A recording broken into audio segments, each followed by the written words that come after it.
पोलिसांना कुणाचे फोन येत होते सीडीआर तपासा, सर्व समोर येईल. खासदार बजरंग सोनवणेंनी मागणी केली आहे. तर व्यवहारातून झालं म्हणतात त्यात तथ्य, पण सरपंचांचा व्यावहारिक विषय नव्हता असं बजरंग सोनवणेंनी म्हटलंय. या काळात जसा 6 तारखेला कुणाचा फोन आला, ही पोलीस स्टेशनच्या पीआयची सीडीआर काढा.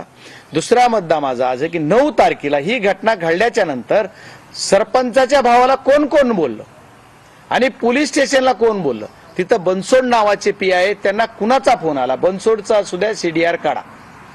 खरा तपास करायचा आहे ना. मग महाजन साहेबाला कुणाचा फोन आला, पाटील कुणाच्या संपर्कात होते, या तिघांचे पण सीडीआर काढा. या सर्व गोष्टी तुम्हाला उघडकीस येतील. या आरोपींना जामीन झाली, जामीनवर सोडलं गेलं. त्या आरोपीबरोबर पीएसआय आपल्याला दिसत आहेत, त्याचे व्हिडिओ व्हायरल तुमच्या सर्व चॅनलनी पण केलेत. आणि हे सर्व झाले असताना एका हॉटेलमध्ये सरपंचाच्या भावांना पण त्या हॉटेलमध्ये बसला असताना जवळ बोलून घेऊन बोललेला ते व्हिडिओ व्हायरल झालाय. त्याच्यातच कुणीतरी म्हणतंय की हा व्यावहारिक विषय आहे. मान्य व्यावहारिक आहे, पण सरपंचाचा व्यावहारिक विषय नाहीये. व्यावहारिक विषय करणारे कुणीतरी वेगळेच असावेत जर व्यवहारातून असेल तर. कारण हे खंडणीचाच विषय असल्यामुळे व्यावहारिक आहे. त्यांच्या म्हणण्यात तथ्य आहे. जे कोणी व्यवहारातून ही झालंय म्हणतात ना, त्याच्यात ती तथ्य आहे.